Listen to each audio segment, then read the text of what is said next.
Ladies and gentlemen, welcome back to my interactive Space Engineers series where you tell me what to build and I build it.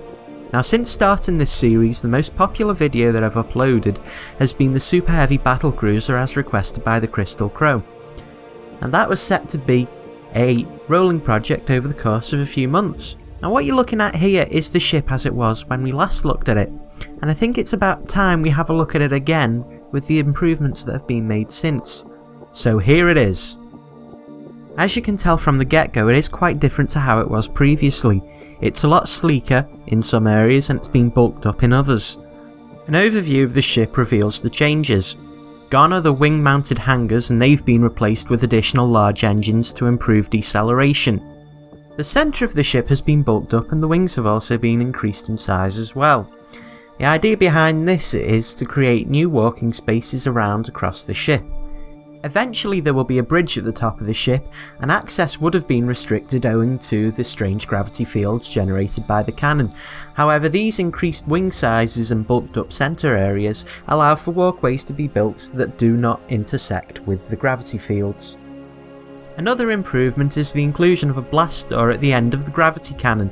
Someone quite rightly pointed out that this is a weakness similar to the vent on the Death Star, so that now it closes over, the ship is a lot safer and the gravity cannon is less susceptible to being attacked by missiles or even a small ship flying up it. The factory for building the slug has seen a large overhaul as well. It is now completely automated. With a single push of a button, a slug will be manufactured and fired in under 30 seconds. And the mechanism to do so is based on that of the Vendetta Interdictor corvette from a few weeks ago. The slugs too have seen improvement, and note I say slugs plural, as the ship now has two types of ammunition it fires.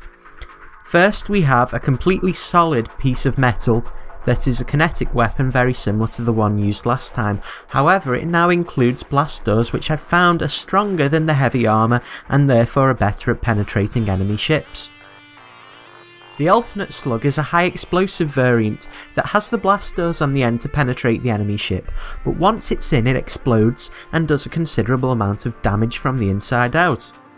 This neatly leads us to some gratuitous shots of the battlecruiser attacking defenceless targets with these new weapons. First we fire the standard heavy slug at the red ship and you can see it does do considerable amounts of damage.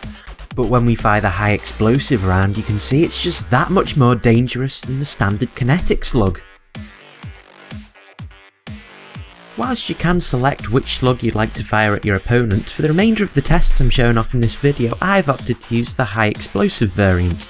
The high explosive round has the potential to completely obliterate the green base from the Easy Start 2 world, with just 2 shots to the main base's structure.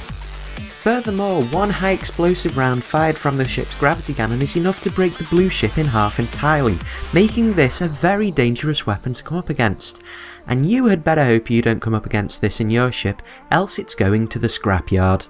Another major improvement to the ship as a whole is the inclusion of a gravity warp drive similar to that in the Trident warp transporter. However, this makes use of the gravity generators built into the cannon to propel the ship forward.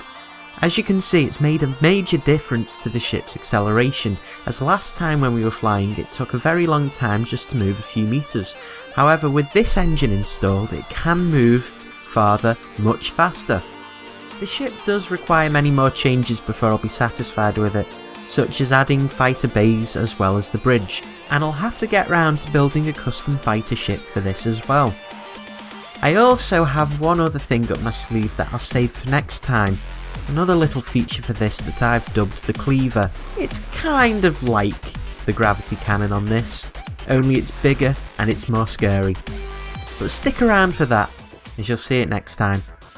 If you enjoy the series, be sure to leave a like, favourite, comment and subscribe.